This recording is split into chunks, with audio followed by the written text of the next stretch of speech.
The birthday party was loud and warm when it happened. 40-something people packed into my sister-in-law's backyard. Paper plates, barbecue smoke, children running between plastic chairs. I was standing by the grill talking to my brother-in-law, Terry, when I heard my stepdaughter Brianna's voice cut above everything else. She was 17 and she said it the way teenagers say things they've rehearsed, loud enough to land, casual enough to deny. "He's not my real father," she said. "He never was." The yard didn't go completely quiet. It went worse than that. It went that particular kind of half-quiet where people hear everything but pretend they haven't, forks slowing down, side-eyes over plastic cups, someone's uncle finding his phone very interesting all of a sudden. I set down my tongs. I looked at my wife, Pauline. She was standing 6 feet away holding a paper cup and she said absolutely nothing. Not a correction, not a glance in my direction, not a hand raised. She looked at the ground for half a second and then took a sip. I had been married to Pauline for 9 years. I had known Brianna since she was 7 years old. And in that moment, in front of everyone, I became invisible. Why didn't Pauline say a single word? Nobody at that party knew what to do with what Brianna had said, so they did what people always do. They laughed it off. Terry made a joke about teenagers. Someone changed the subject to football. The music got turned up slightly, as if volume could cover it. I stood at that grill for 30 more seconds, long enough to understand that no one was going to say anything useful.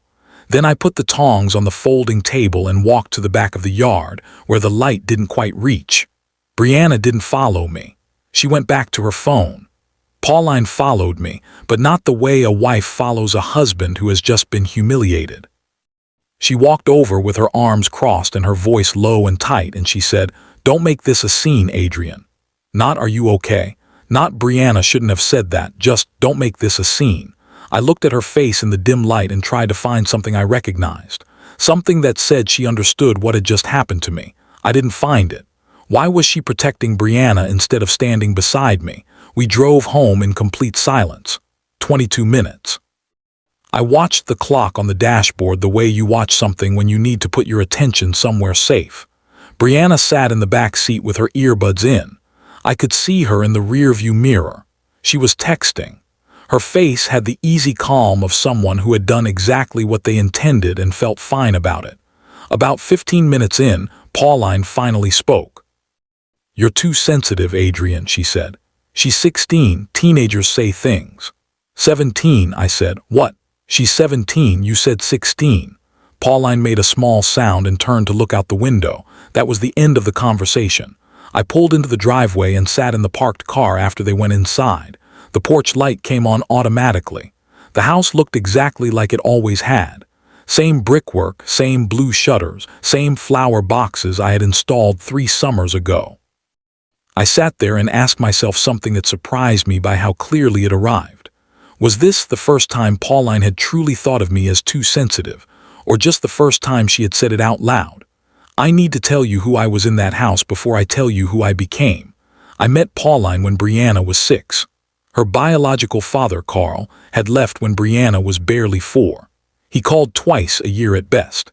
He mailed birthday cards that sometimes arrived late and sometimes not at all. He paid child support on a schedule that required Pauline's attorney to send letters twice a year. I was the one who showed up.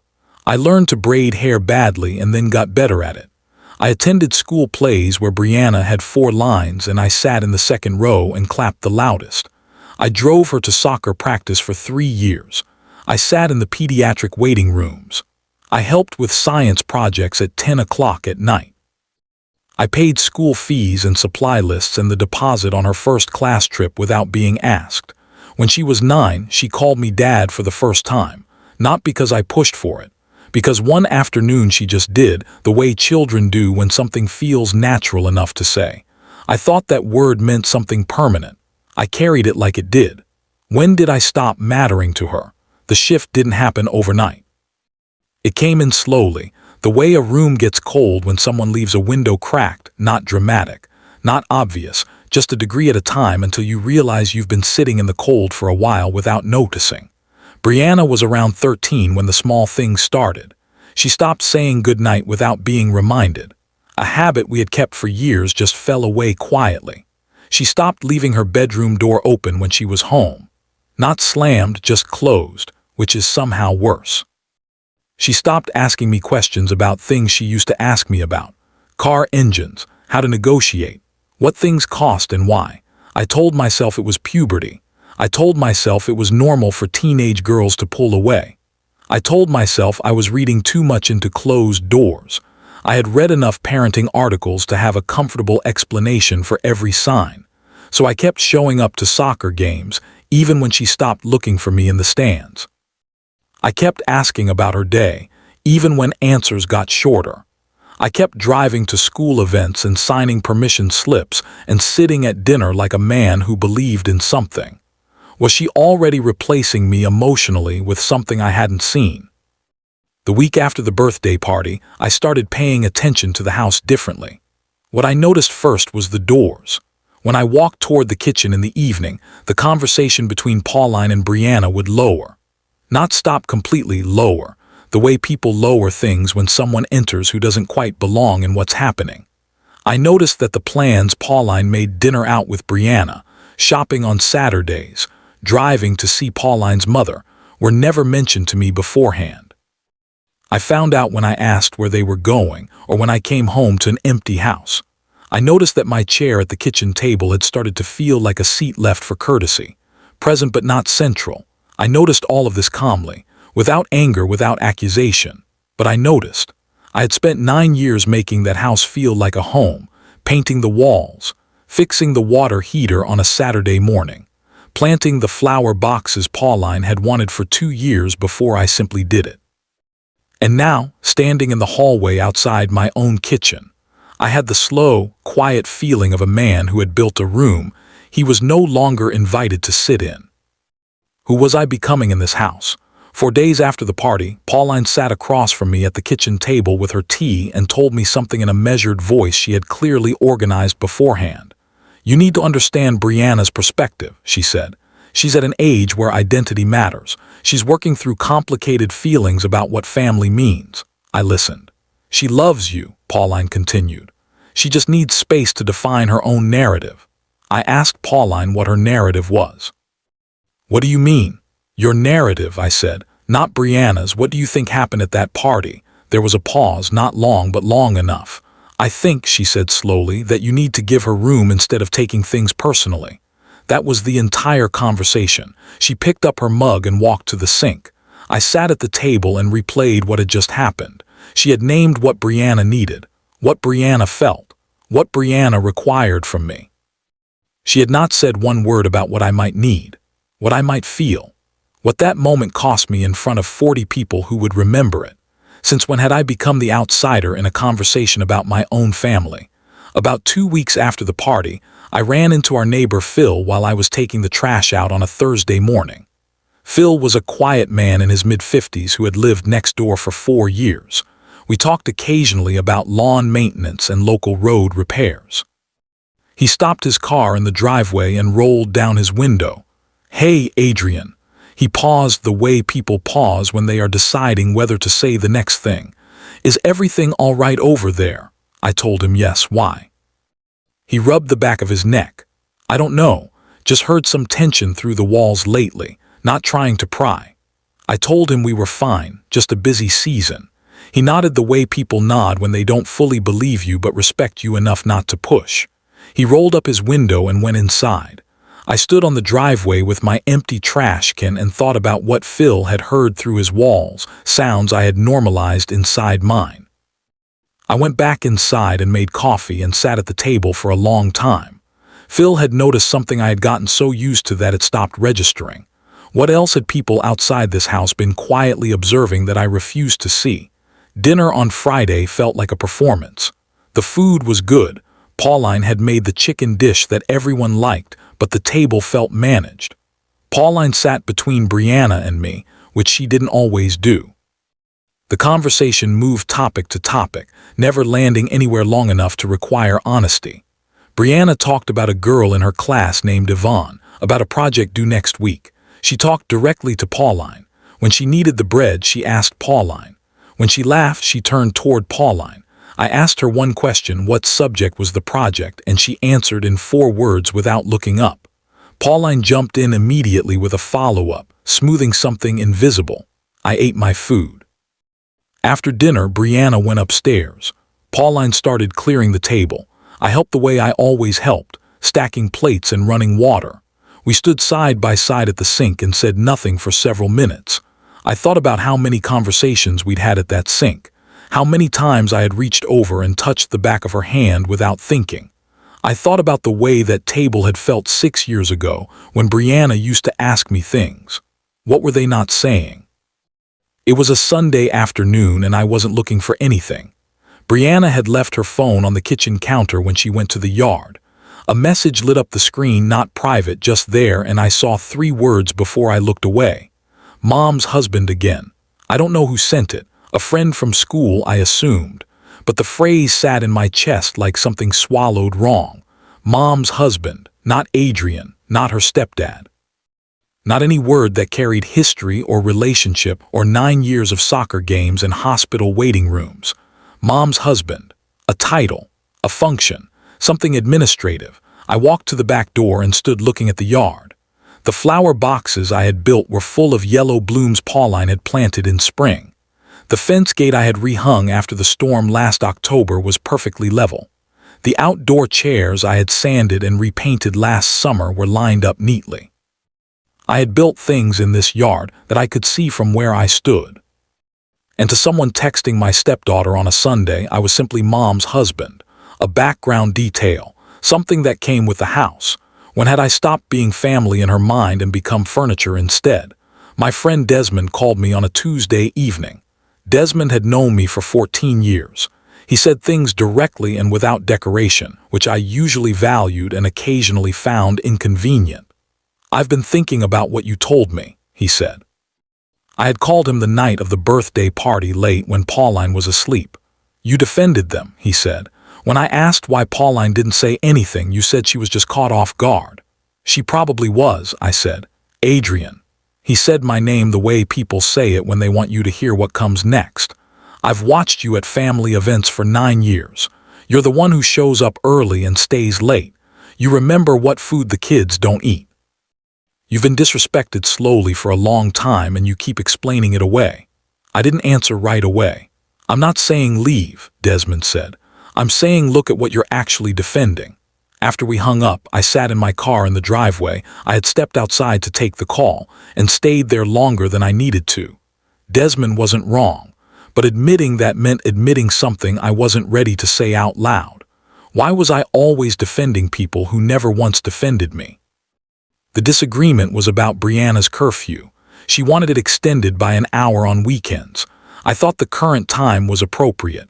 Pauline thought I was being rigid. What I remember most is not the argument itself, but the moment Pauline looked at me and said, "This is her home too, Adrian, she gets a say." I agreed completely. Of course Brianna got a say, but I was also an adult in that home.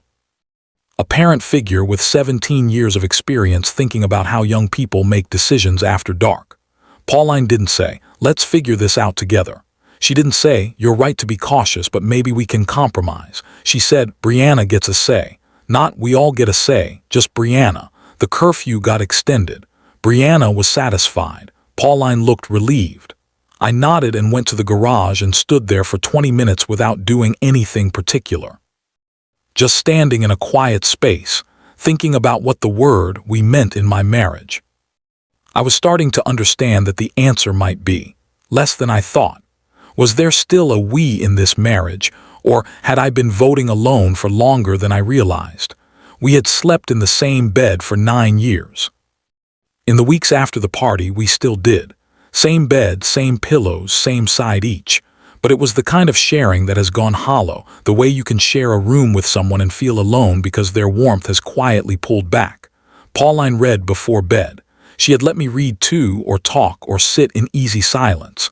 Now the silence was not easy. She turned her lamp off.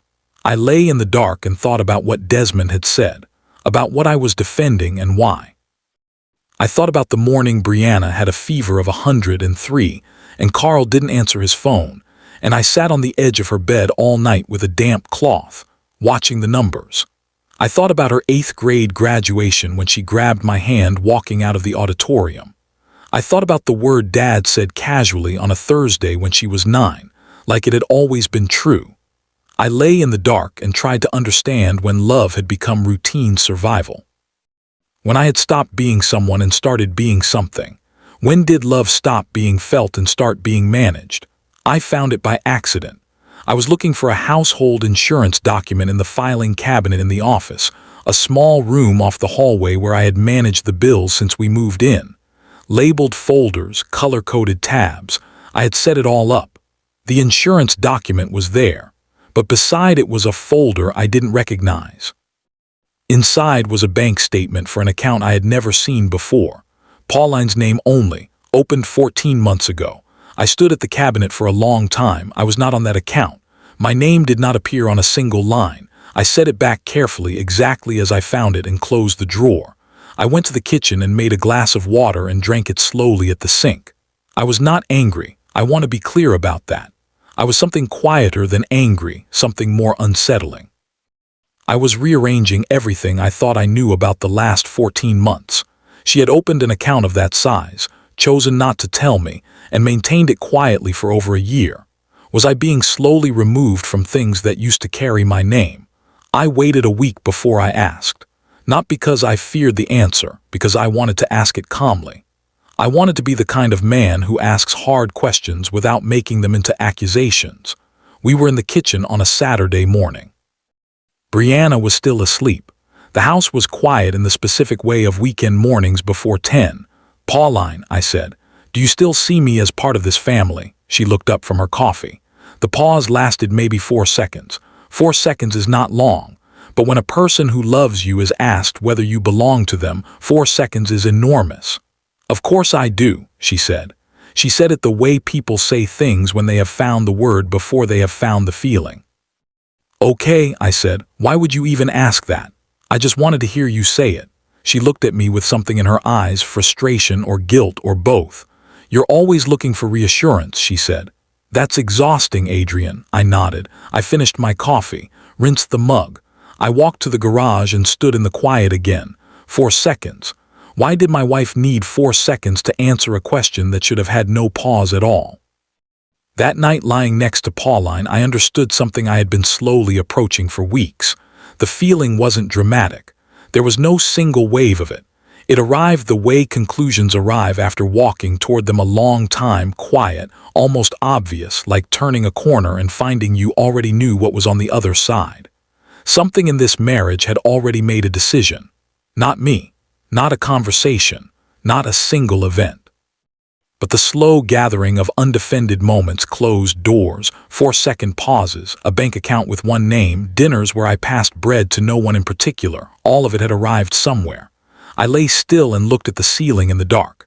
I had spent 9 years making myself useful in this family.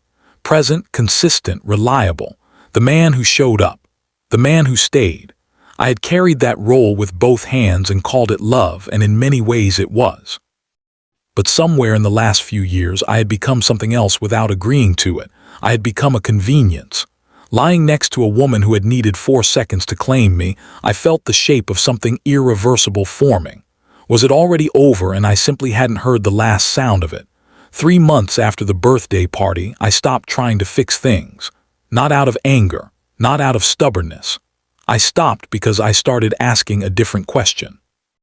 Instead of asking what I could do to make things better, I asked what things actually looked like without my effort holding them up. A structure only reveals itself clearly when the support is removed, so I pulled back quietly.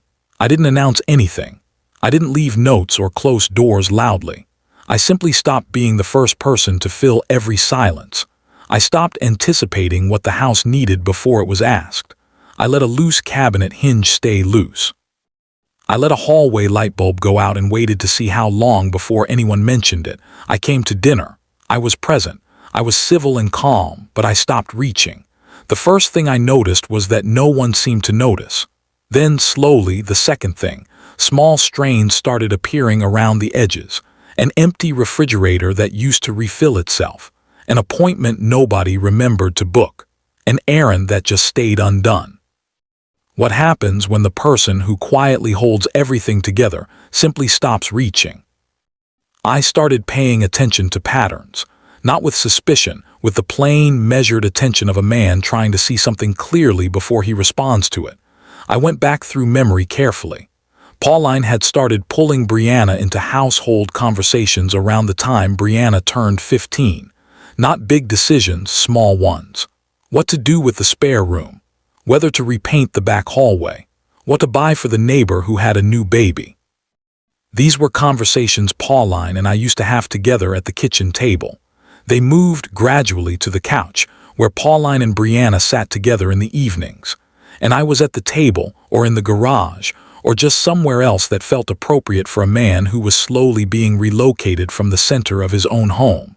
I thought about the bank account, opened 14 months ago, right around when those conversations had shifted. I thought about a comment Pauline had made last year about wanting to be financially independent. I had agreed with her completely. I still did, but independent from what exactly? The conversations, the account, the timing separately, each had an explanation. Together, they had a shape. What had they been quietly building while I assumed we were all building the same thing? I found the message the same way I found the bank statement by accident while looking for something else. Pauline's old tablet had originally been mine. I had given it to her 3 years ago when I upgraded. I was searching for a photo from Brianna's 10th birthday, a picture I had been meaning to print for the small frame in the hallway. In the photo folder, I found a message thread apparently forgotten there. I almost didn't read it. Then I read one line and couldn't stop. It was a conversation between Pauline and her sister Wanda, about 2 years old. In the middle of it, Pauline had written, "When he's no longer useful emotionally, we figure out the next step." I set the tablet on the desk. I sat in the chair beside it. I read it again. Then a third time, me. I was 47 years old, sitting in a house I had poured 9 years of myself into, reading a sentence that described me as something with an expiration date. Useful. Until I wasn't. To whom had I been useful all this time? And what exactly did the next step look like from where they were standing? Wanda had always been polite to me in the way of someone who knows more than they're showing. Pleasant, appropriate, never quite warm. I had chalked it up to personality. 2 weeks after finding that message, I called her, not to confront her. I wasn't ready for that. I used a simple reason, asking if she'd heard from Pauline about an upcoming gathering. But near the end of the call, I said something careful. "Wanda, can I ask you something honestly?" A pause. "Sure, Adrian.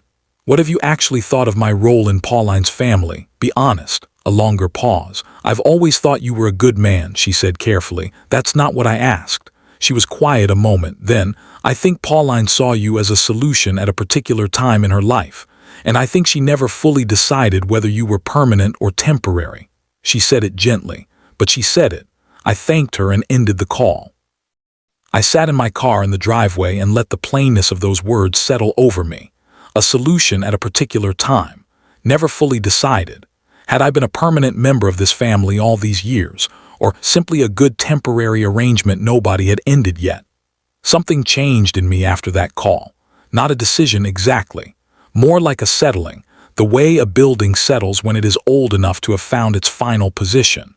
I stopped being emotionally available in the way I had been. Not cold, not punishing, just present without being open. There when needed but no longer leaning toward anyone. I stopped asking how Brianna's day was first. I waited.